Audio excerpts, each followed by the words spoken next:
Welcome back, everybody. Thanks again for tuning into your latest edition of Just the News, No Noise. I'm your host, Amanda Head. John is out this week, so I'm manning the ship alone, and I will say that it's easier when we have guests like our next one. Kash Patel isn't just a former federal prosecutor, but he has also served in many different positions within the Trump administration, and he joins us now to talk about the latest in the federal indictment of our 45th president. Kash, great to see you. Hey, great to be with you, and thanks for having me. Happy to have you, sir. The next 24 hours are going to be interesting as President Trump travels down to Miami-Dade to make an appearance at the federal courthouse. I haven't had you on since last Thursday, so just give me your thoughts on it all. Yeah, look, it's a historic event. The president's going to be arraigned in federal court, but I think what needs to happen quickly after that is his defense team needs to go to work on pretrial litigation because there's so many flaws in this indictment and there's so much prosecutorial misconduct and prosecutors who have committed egregious acts of misconduct and unlawful behavior that brought this case that, yes, we are going to have to put this, as we used to say in public defender land, the cops are putting me on trial. Kash, I want to ask you about something on the legal side that I've kind of been stewing over since last Thursday, because a lot of people have talked about the breakdown of political demographics in Miami-Dade and that he would have a much more favorable jury pool than he would in somewhere like Washington, D.C. or in New York. But wasn't it a grand jury impaneled in Miami-Dade who voted to indict him? So that doesn't really portend anything good to me. Yeah, look, I was a federal public defender down there. I tried 60-some jury trials down there, picking scores of juries there for a variety of defendants who are charged with tons of federal crimes. And the jury pool down there, of course, it's more diverse than the Washington, D.C. jury pool, at least politically speaking. But that doesn't mean it's going to favor Donald Trump. I think what's going to favor Donald Trump is the political backfire by the DOJ and FBI conducting the sham forum shopping operation to go down to Miami to try to get one of the dozens of judges that they thought would favor them. And of course, they drew Judge Eileen Cannon, and you've heard the reaction from the far left and legacy media on that one. Yeah, I'm glad you brought that up because I think that is something that favors President Trump, not the way that mainstream media would have you believe, which is that she's in the tank for Trump because she was a Trump nominee, but the fact that she actually is fair and even-handed. That, to me, is favorable for President Trump, because if you look at it with neutral eyes or with blind eyes, as our justice system is supposed to, that favors the president. Absolutely, and that's what's supposed to happen. A judge isn't supposed to recuse not on the appearance of impropriety, but on the actuality that an impropriety can occur based on bias because of some relationship with the defendant or prosecutor or otherwise. And it rarely is the case.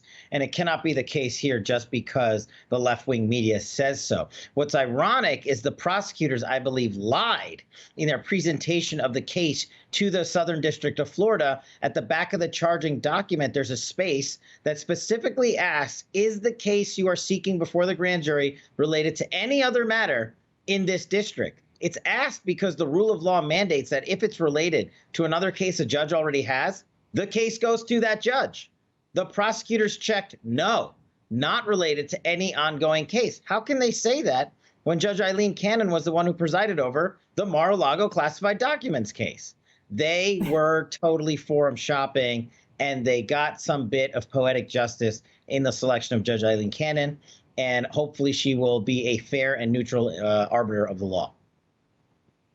Kash, when things are not done copacetically in a legal case, that draws into question practically every element of that. We actually talked about this with respect to January 6th and the videos that the January 6th committee put out. We talked about this last week and the week prior on the show when Democrats were selectively adding fun audio to those videos and things like that. And I think that you have a similar situation here because I think it was on Friday, Judiciary Chairman Jim Jordan put out a letter detailing some of the claims made by a former FBI senior official, Stephen D'Antonio.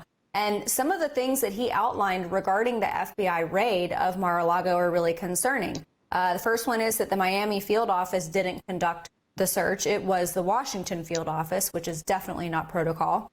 The department didn't assign a U.S. attorney's office to the matter. The FBI didn't first seek to effectuate the search. FBI refused to have President Trump's attorney to wait for President Trump's attorneys to be present when they conducted this search. It seems to me that that's something that could be really valuable in this case.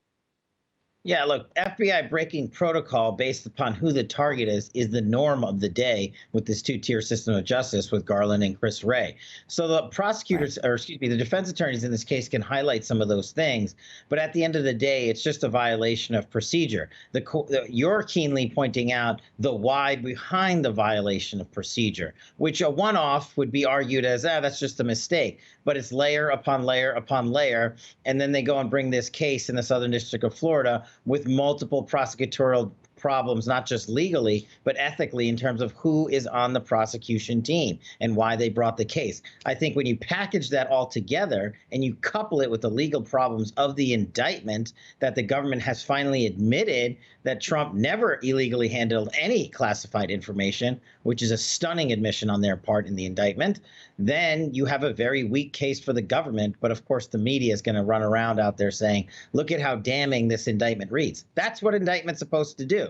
I've written tons of them. They're supposed to be a one-way street of damning information and rhetoric. Now, the fight actually begins tomorrow after the arraignment.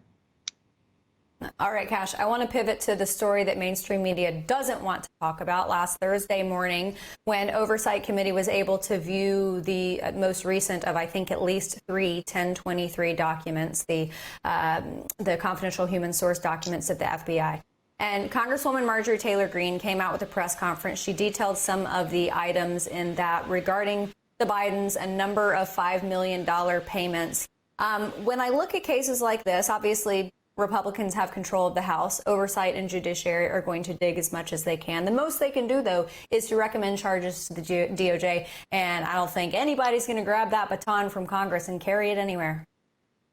No, you're right. It's a two-tier system of justice. You saw what happened when individuals like Steve Bannon and Peter Navarro, and whatever your like or dislike of them is, when they purportedly violated a congressional subpoena, they were prosecuted and convicted, I think one still on trial, in federal court for doing that kind of conduct. So why would this DOJ and FBI fail to do the same for an FBI director who has violated the subpoena in the same fashion? Because there's a two-tier system of justice. But the one thing Congress can do, besides impeaching Chris Wray, which is what they must do, they must impeach the director of the FBI who has lied to Congress under oath and senators about the existence of the document, then leaked to favorable media to gin up a false narrative about it, then got caught with it and had a brave whistleblower come forward and say, you've not only had this document, you sat on this investigation since 2017, and you never told the voting public about it. He needs to be impeached immediately, and Congress needs to take his money,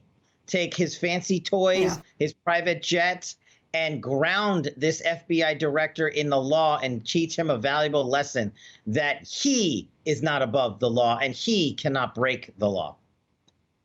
Kash, you brought up impeachment, so I want to ask you something. You're so smart when it comes to the prosecutorial and legal side of things, but you're also keen with the political stuff, too.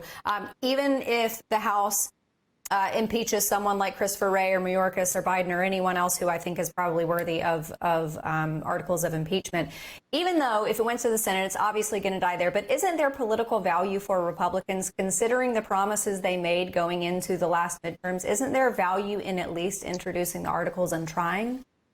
I totally agree with you, because a lot of information will come forward through the trial process. Yes, we know it's going to end in the Senate, but we can get Republicans in the House who try the case to present all of these documents to the public. And that's why I'm the guy saying, look, I know you should impeach Joe Biden, but I don't think it's worth the time. Nothing's going to happen. We have produced the information, thanks to Chairman Comer and Jordan and company, about the documents and the underlying corruption and pay for play. What we need to do is actually put on people like Chris Wray, who are bringing charges against President Trump, which I think are baseless, and so many other cases. That's the value of impeaching a guy like Chris Wray. Absolutely. Kash, we are so grateful for your contributions to our show in this country. I also want to encourage everyone to go out and get his newest book, Government Gangsters. Kash, we'll be sure to have you back on again very soon. All right, everybody, I've got to scoot off to a commercial break, but I'll be back with a Super Bowl champion, an American patriot that you're not going to want to miss. Stay tuned. We'll be right back after these messages.